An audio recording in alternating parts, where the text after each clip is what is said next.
تو وہ پھر جماعت المسلمین میں چلے گئے. اب جماعت المسلمین کا اس وقت پارٹ 2 نہیں تھا, تو وہ جماعت المسلمین میں گئے تو ان کو وہاں بڑا اچھا لگا. بھائی ہر بات قرآن کی, ہر بات حدیث کی, لیبل تو سب نے بڑے اچھے اچھے خوبصورت لگائے ہوئے ہوتے ہیں نا, تو بڑے اچھے کہتے ہیں ہوتے ہوتے میں صوبہ سندھ کا امیر بن گیا, کیونکہ پیسے والے بھی ہیں یہ, تو پیسہ بھی بہت دیا, بہت جماعت المسلمین پہ انہوں نے نچھاور کیا. جماعت المسلمین کو ترقی دینے میں ان کا بہت بڑا کردار. میں نام اس لیے بتاؤں گا کہ ان کی طرف سے پابندی ہے جماعت المسلمین والے, پھر ان کے تنگ نہ کرنا شروع کرتے ہیں ان کو, کیا بھائی تو نے جماعت المسلمین چھوڑ دی, ہمارے راز کیوں فاش کر رہا ہے, یہ بھی تو خطرہ ہوتا ہے نا.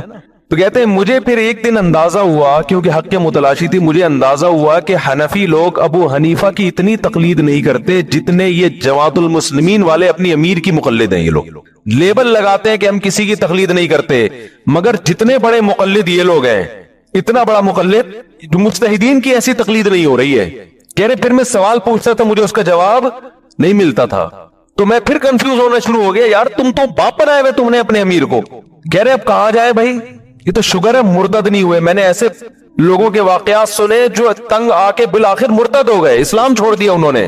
کہہ رہے ایک دن میں گیا تبلیغی جماعت, کہیں فضائل اعمال کی تعلیم چل رہی تھی, تو میں جا کے بیٹھ گیا. مجھے انہوں نے پاؤں دبانا شروع کر دیے کہ سیروزے میں چلو. کہہ رہے پہلے تو میں نے سوچا ابھی رفع الیدین کا مسئلہ چھڑیں گے نا, اب یہ آمین کی بات کریں گے. کہہ رہے میں نے ٹانگیں چوڑی کر کے نا یوں کر کے پوری نماز پڑھی ایسے کر کے کہ مجھے کوئی چھیڑے, کسی نے نہیں چھیڑا. کہہ رہے میں نے کہا 3 دن لگاتا ہوں پھر چھیڑوں گا, میں 3 دن لگاتا ہوں, یہ الفاظ میرے ہیں, چھیڑوں گا. یہ تو ہماری اپنی کراچی کی اردو میں یہ چیزیں بنائی ہوئی ہیں ہم نے, یہ ہے ٹھیک ہے نا. تو انہوں نے کہا شاید اب مجھے تنگ کریں یہ لوگ کہ میں سیروزے میں ٹرائی, جہاں اتنی جماعتیں ٹرائی کی ہیں اس کو بھی ٹرائی کر لو. تو کہہ رہے میں نے کہا میں یوں جاؤں گا پھر یوں کروں گا پھر زور سے آمین, تو کچھ نہ کچھ تو ہوگا. کہہ رہے حیران ہو گیا, 3 دن ہو گئے مجھے کسی نے کچھ نہیں کہا. ان کی ایک ہی بات تھی, بھائی یہ دین ہمارے اندر کیسے آئے گا, پوری دنیا کے اندر کیسے آئے گا, اس کے لیے ہم سب کو مل جل کے فکر. کہہ رہے میں کہہ رہا ہوں بھائی یہ رب, کہہ رہا چھوڑ تو جیسے کر رہے نا کرتا ہے. یہ جو سعودی عرب میں تبلیغی جماعت پہ پابندی لگی ہے نا, اس پہ بہت سے لوگ مجھے کہہ رہے ہیں آپ حکومت سعودیہ کے خلاف بیان دے. ہم نے ایک بڑے عالم کی بات بڑی خاندانی سنی جو میرے شیخ ہیں, انہوں نے کہا تبلیغی جماعت پہ جب پابندی لگی ہے تو اس کو تبلیغی انداز سے ہی حل کرنا پڑے گا. تبلیغی انداز یہ کہ کسی کے خلاف بیان نہ داغت, کیونکہ اگر آپ بیانات داغنا شروع کر دو گے نا حکومت کے خلاف, سعودی حکومت کسی کی نہیں سنتی, سمجھ رہے ہو نا. وہ آپ کے میرے بیان سے متاثر ہو کر یہ نہیں کہ مفتی طارق مسعود صاحب کا بڑا خطرناک بیان آ گیا, محمد بن سلمان نے کہا آج سے میں نے اپنا فیصلہ واپس. ان کی جونی وہاں بڑے بڑے علامے پڑے ہوئے, بڑے بڑے مفتیان کرام نے ایک حرف بولا اندر ہو گئے. تو اس سے سوائے اس کے کہ تبلیغ پہ پابندی کے ساتھ علماء پہ بھی پابندی لگ جائے اور مزید کچھ نہیں ہوگا.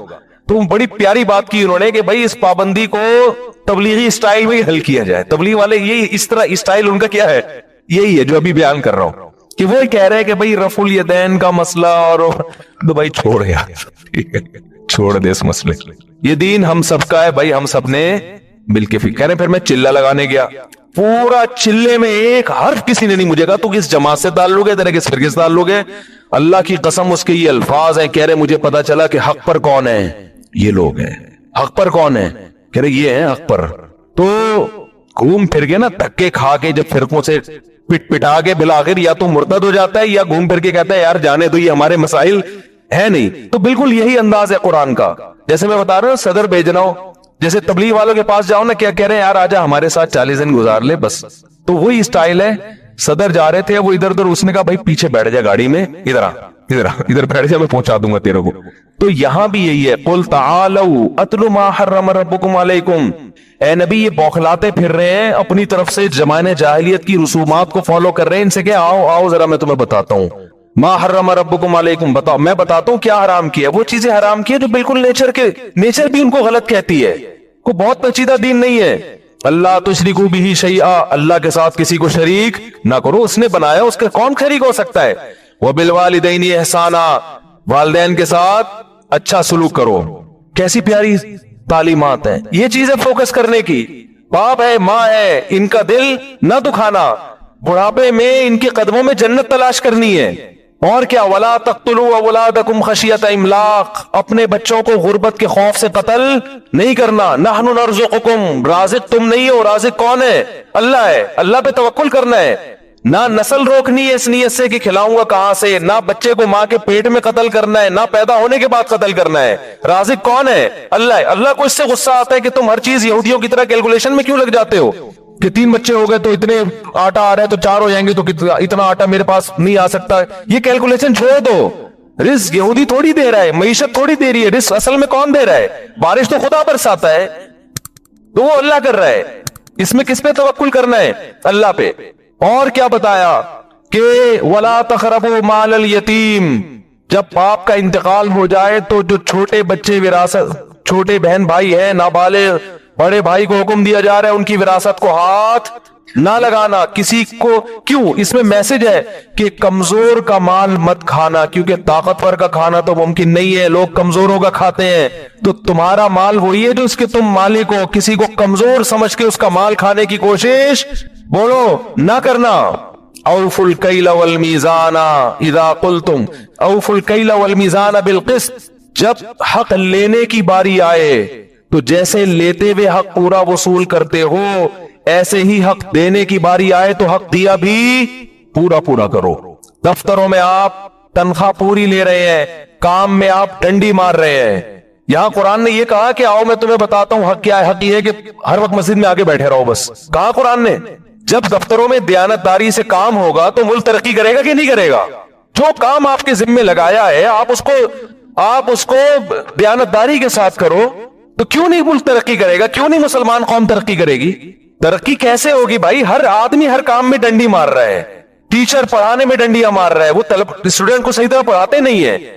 طالب علم پڑھنے میں ڈنڈیاں مار رہا ہے، وہ اپنے باپ سے پیسے پورے لے رہا ہے، فیسیں پوری لے رہا ہے، مگر باپ نے جو کام اس کے ذمہ لگایا پڑھنے کا وہ اس کام میں دلچسپی نہیں لے رہا. آپ یونیورسٹی میں طلبہ کے حال جا کے دیکھو، وہ اسکالرشپ لے رہے ہیں گورنمنٹ سے، مگر گورنمنٹ جس چیز کی اسکالرشپ دے رہی ہے وہ کام پورا نہیں کر رہے. نہ اپنی صحت کے ساتھ. اور قرآن کیا کہہ رہا ہے؟ اوفوا بالعہد، جو ایگریمنٹ کرو اس کو